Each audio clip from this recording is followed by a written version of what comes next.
Hebraic year. And the 13th Sabbatical reading begins the book of Exodus. The book of Exodus.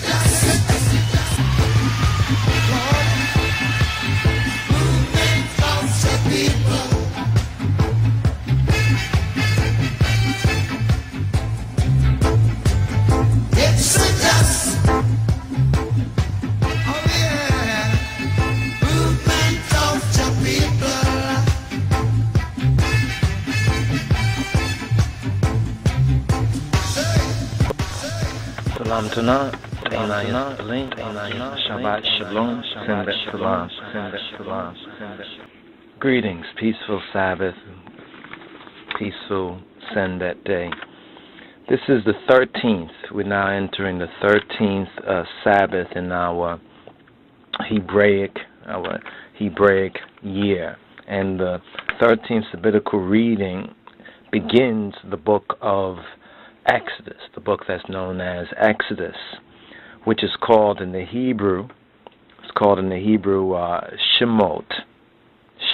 or Shemoth, according to some pronunciations of the Hebrew based on the pointing of the nukat or the voweling.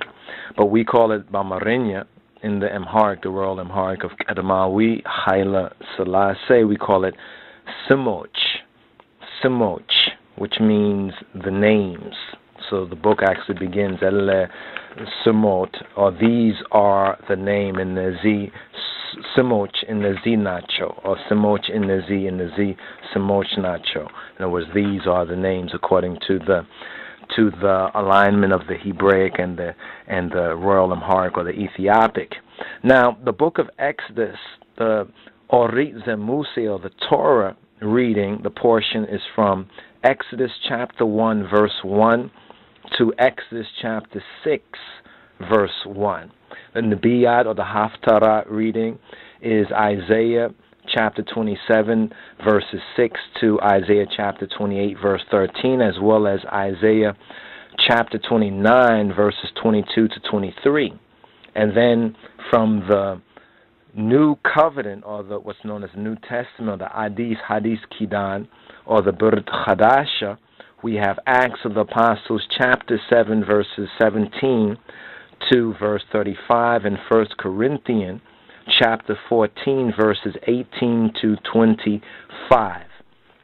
So we've completed the Sabbatical readings for the book of Genesis, and now we're beginning the Sabbatical readings that are in the book of Exodus, beginning with this, the 13th Sabbath in our Hebraic year. So this is how we study the Bible, basically. The first basic study of the Bible is beginning with the beginning of the Bible, but in the true Hebraic fashion, we cover also the Nebiyat of the prophets, what's known as the Haftarah, as well as New Covenant readings, or the Hadith Kidan, the Brit Chadasha readings as well.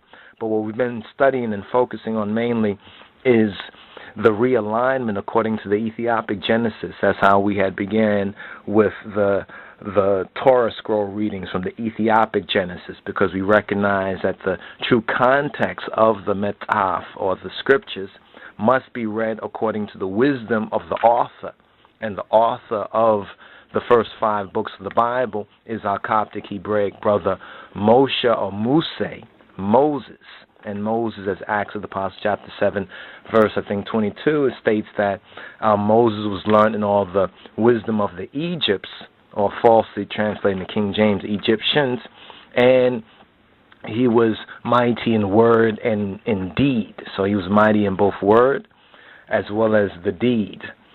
So in beginning Exodus, and what we're going to call the Ethiopic Exodus, as we called it, the Ethiopic Genesis, in order to put it into its proper context, and we can do the real hermeneutic, or the real interpretation in the context of the author. And this is what by and large Gentile Christianity, or the Western, white Western, Anglo-Saxon Protestant tradition that comes out of the Roman Catholic, the mother of the Protestants is the Roman Catholicism. Yes, the Reformation did do some good, but it didn't go far enough. But this was all prophesied scripturally. When we look at the 7 churches that I mentioned, it speaks about the Protestant Reformation in spirit and in type. But let's first address the Ethiopic Exodus. So this is going to begin off on the Ethiopic Exodus. And this is the second book of Massey, the second book of Moses. And Massey, Bamarinya, in the Ethiopic, it means, it's a title actually. Massey is a title in Ethiopic. And Massey, which is the anglicized Moses, and Hebraic they say Moshe, means, according to the Ethiopic, it means the head of a fraternal order. The head of a fraternal order, the head of a brotherhood order.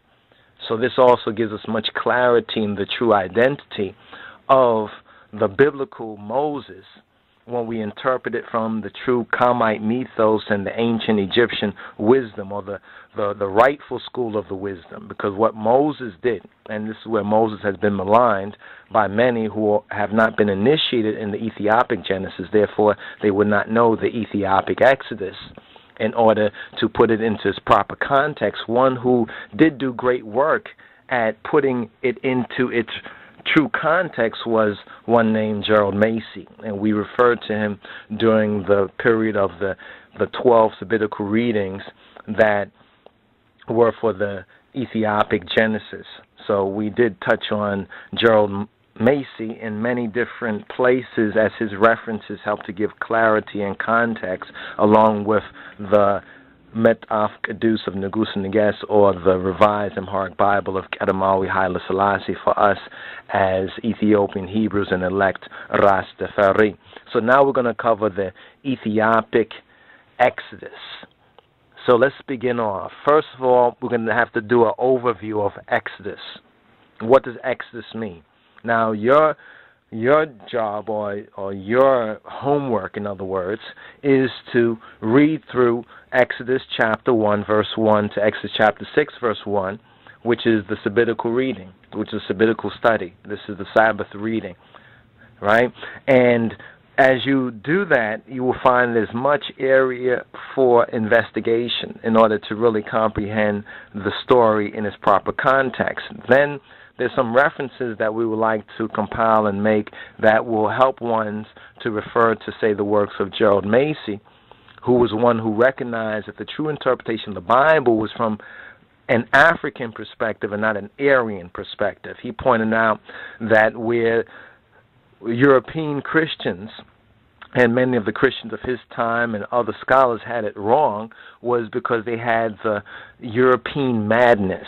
In other words, there's a European madness and state of mind that really avoids the African Genesis or the Ethiopic Genesis because of this sickness called racism and this bias and arrogance and everything else that accompanies it. And much of Gerald Massey's work was set at a realignment of the truth of what is in the Bible based on its true origins out of Egypt. And he was roundly criticized by many Europeans who disagreed with him, ones like Helena Blavatsky, her disciple Annie Besant, which did the Lucifer magazine. They all, tried to gang up on him, but he held his ground and squarely told them that the true interpretation of the Bible was not from the north of the so-called Aryan philosophies and teachings and misconceptions, but actually comes out of Africa. And this is very significant, and many of his conclusions, we find, were accurate, or at least they were pointing in the right direction. Unfortunately, he didn't have the opportunity to really go even much deeper into the true African origins to find what we know today as the Ethiopic Genesis. But in his work concerning the book of Exodus, or concerning actually Egypt and you could say Egyptology, trying to realign Egyptology to its original, its true context origin, and therefore the Bible and the Hebrews to their true origin out of Egypt and out of the Kamite mythos. He has shown us much insight that we would like to reference some of his works such as Ancient Egypt, Light of the World, Natural Genesis, Book of Beginnings, as well as Gerald Massey's lectures, which were one of the last works that he did. But if one would go to the main works he did, they'll find much illumination for these studies and will better understand or overstand what we mean by Ethiopic, the Ethiopic Genesis.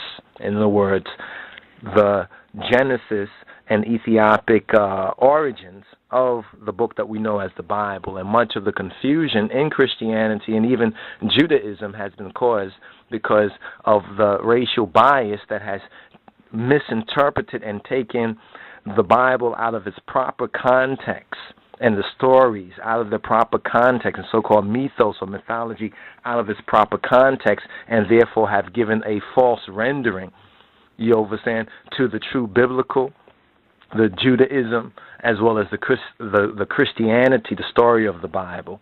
So this is just some background that we'd like to refer to ones, some other materials and subject matters that they can hopefully study on their own.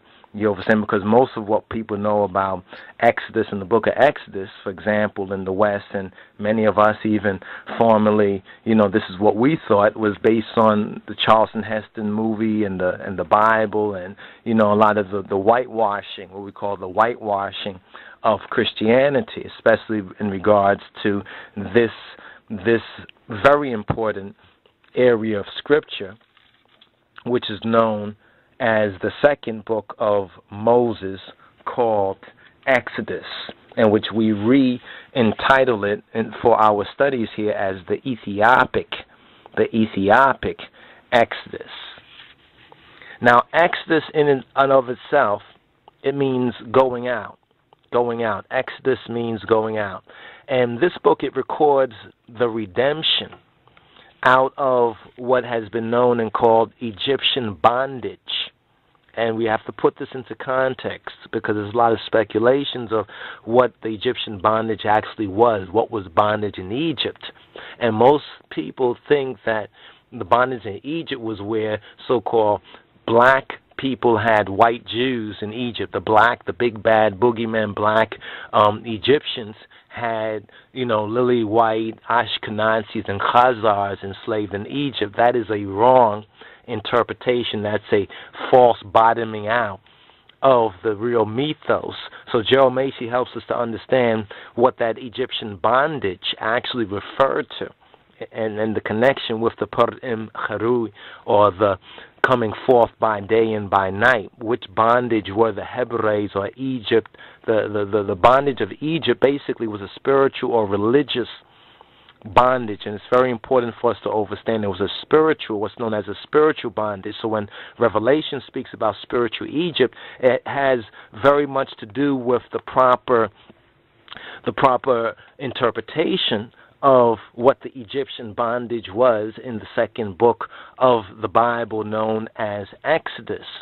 So Exodus, the going out, it records a redemption out of Egyptian bondage of the descendants of Abraham, and sets forth in type, in and according to its mythos or mythological type, or redemption. Now, those who may not be familiar with our use of the word mythos or the true meaning of mythos, mythos is basically a story or a parable. The best way to really describe the word mythos is to use the Hebrew mishle or the Amharic and Ethiopic misale, a parabolical story.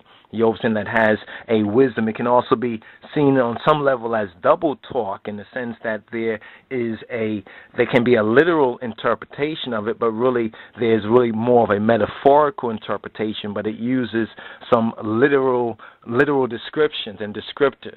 We call it like a verbal hieroglyphs. It's like verbal hieroglyphs in a sense, where the hieroglyphs actually showed images, but these images, which became words and sounds, and words also encoded and embodied deeper ideas.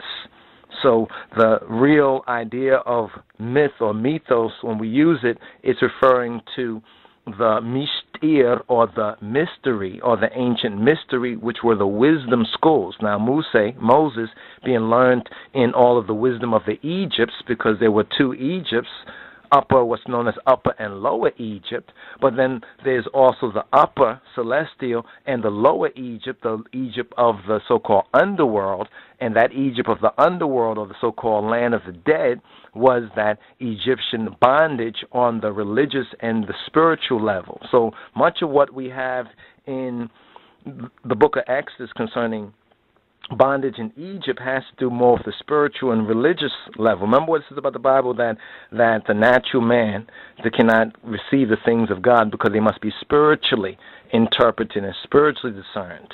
So there is a spiritual discernment which is necessary to really understand what does the Egyptian bondage mean, and should not be confused with so-called slavery in the Americas. You understand, the real bondage for the African Americans was not just with the stocks and the bonds and the chains and coming over here. That was one level of, one can call it bondage or slavery. The real bondage is the bondage that lost sheep, so-called Negroes, are under now, where they don't recognize their true identity, and where they are so caught up in a false mind state. You understand, in white supremacy, what we know as white supremacy, and a Gentile way of thinking, that they don't know themselves. You understand? And then so many different so-called denominations of Christianity and everybody else's so-called religion. Really, it's their way of life. Christianity and Judaism comes out of the Hebrew and Judaic peoples, but because of that spiritual bondage, they don't know that when they're reading the Bible concerning the Israelites, most Negroes don't know they're really talking about themselves and their ancestors and their own people. So when they're reading the Bible, they think they're talking about some other people because of brainwashing and because of the perversion of the scriptural, the biblical story, because it has been reinterpreted, you understand, through European eyes and through European philosophies and white man's religion and white man's interpretation. It's our way of life. You understand? But they don't see themselves because they don't identify themselves. They think of themselves as Gentiles because of that spiritual bondage that they have been programmed that they are Gentiles. You understand? Even though the whole experience of black people, especially in the Americas, so my Afro-Americans and so forth in the Americas and the Caribbean, really is the experience of the Beit Israel, as well as the prophecy that we have later on in the book of Deuteronomy, especially Deuteronomy chapter 28, verses 15 to verse 68. And verse 68 says that they will go into Egypt again by way of ships. And this is where it now connects with us here in the Western Hemisphere. You understand, the so-called Ethiopian Hebrews, lost sheep, the phylacteries of the West, in the Western Hemisphere. So this book, Exodus, the going out, or the going forth, which is similar to the Per Imcharu, the coming forth, the going forth, it records the redemption out of Egyptian bondage, or spiritual bondage, the spiritual, the Elohe Israel exists. So all relationships exist within this type and context with the true and the living God, or what we know as the God of the Hebrews, the God of the Ibrawian, the God, or the Elohim, the Elohe of the Hebrews. Now, moving on, broadly speaking, and we're referencing the Schofield reference of the Study Bible here and giving additional annotation and illumination on certain parts that are not addressed here through the Memphis Kedus. It says that the book teaches, speaking of Exodus, or Zetzat, it teaches that redemption is essential to any relationship with a Kedus Amlak, with a holy God. That redemption is an essential, in other words, an essential element to any relationship. Remember these key words, the certain key words that if you understand it as you get into the Sabbatical studies and Sabbatical readings, it will start to make the picture really very much more clear. And one of the main words connected with the book of Exodus, or the Ethiopic Exodus, is redemption. Redemption. So the book teaches that redemption is essential to any relationship with a holy God, a Kedus Elohim, and that even a redeemed people, even a people who have been redeemed, cannot have fellowship. What is fellowship? Fellowship is like brotherhood, like that association, that fellowship, when the mamachnet with him, unless they are constantly cleansed from defilement, because he is kedus, he is holy. Therefore, we cannot have fellowship with him unless we are constantly, the principle that is taught in the book of Exodus, unless we are constantly cleansed from defilement. Now, in Exodus, in Duat, or what's known as Shemot or Simoch, based on the first words in the Hebrew, the names, in other words, in Exodus, Elohim Baruchu, hitherto connected with the Hebrew or the Israelitish, the Hebrei, the Hebrew people only, through his covenant with Abraham. Now, Gerald Massey points out some very interesting highlights from the Kamite Mythos and the ancient wisdom of the Egyptians, which of course Moses must have been learned in, according to Acts of the Apostles, that really shows that in Exodus, Elohim, or the true God, hitherto connected with the Israelitish people. Who are the Israelite-ish people? Ish meaning man, or Israelite man people, or the Hebrei people only. Why the Hebrei people only? Because see, the Hebrei people in ancient Egypt were really racially not indistinguishable from the native Kamite, the native Egyptians.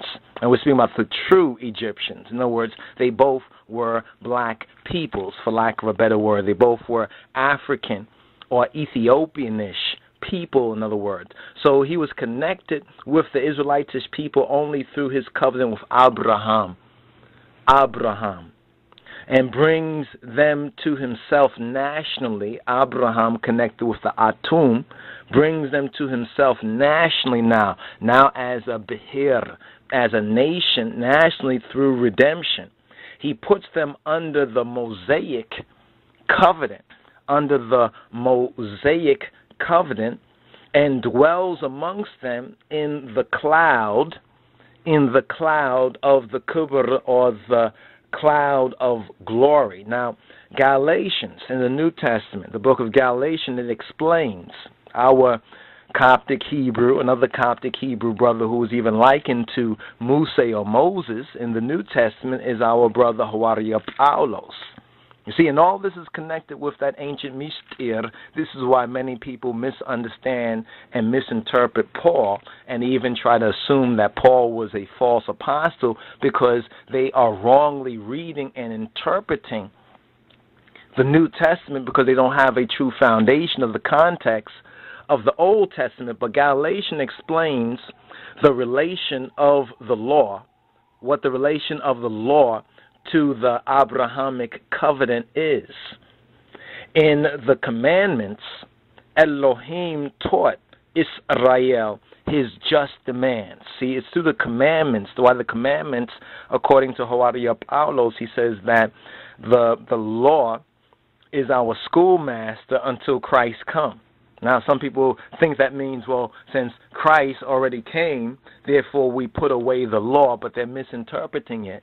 You see, the true interpret, the law is our mogzi. It's a child conductor. Like when we're born again, the law is very important.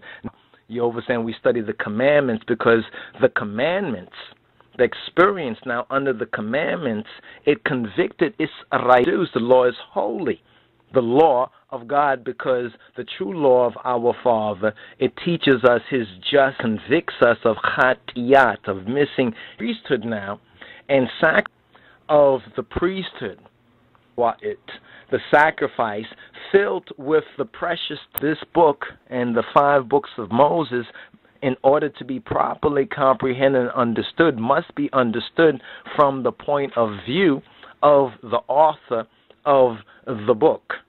So the experience under the commandments, it convicts Israel of Chatiyat, and the provision of the Kahanat and Metzwa'it, or priesthood and sacrifice, which are filled with the precious types of, it gave a guilty people the way of forgiveness, cleansing, restoration.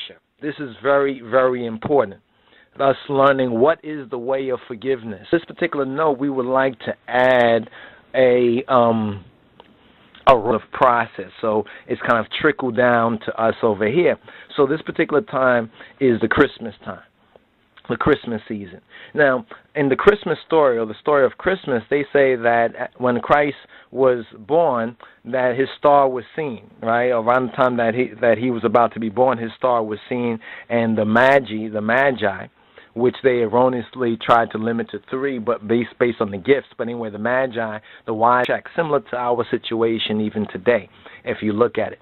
But what's very interesting about the story, according to the New Testament and what Christianity, the Western Christianity teaches us, and it's somewhat accurate based on the Bible, but the timing is off. But they tell us it happened in this particular time, this season of the year where we're about to approach the so-called, actually, it's on the 25th, which is a Sabbath, you know what I'm saying, that the Sabbatical reading actually, interesting about this is that in the story it speaks about the massacre and the murder of the innocents.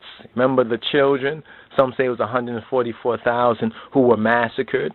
You know, the innocents, or the massacre of the little children, because Herod was after the Christ child. He was massacring all the children who were in a certain region and under. For a moment, people think that, well, this is the time that Christ was born, but really, according to the Mythos, it was more the time that Moses, Christmas season, is when Christ, New Testament, we say, no, it's not the Mashiach that was born at this time, but it really refers to the Moshe, or the Moses that was born at this time. So we're seeing an alignment of these things, even right now within this 2010, where the Sabbath, the Shabbat, actually occur according to the scriptural type than to the Messiah at this time. So the world says Happy Christmas, but really we should be saying Happy Birth of Moses, because Moses is about to be born in this very season right now according to Torah, according to Orit. So it's not the Moshiach that is born, but it's the Moshe, the original Old Testament type that was born, and we have the self-similar situation of the massacre of the innocents. In other words, thrown into the river, being aborted and massacred because of that new king that rose that did not know Yosef, that did not know Joseph, which is the innocence time, and that flight. Notice it's around the same time in the Christianities, where after the birth of Christ is a fleeing or a flight of Joseph, Christianity and Victorian Egyptology to be. Then we have a next portion in chapter 2. We have the preparation of the deliverer and the birth of Moses. So this Christmas season, which we just came through, which is a war, that is the time the Ethiopic perspective and the birth of Christ was in the season, some believe, in some Judaisms and some Christianities, that they believe that was. Moses identifies himself with Israel. Even though he's brought up in Pharaoh's, Moses is rejected faith.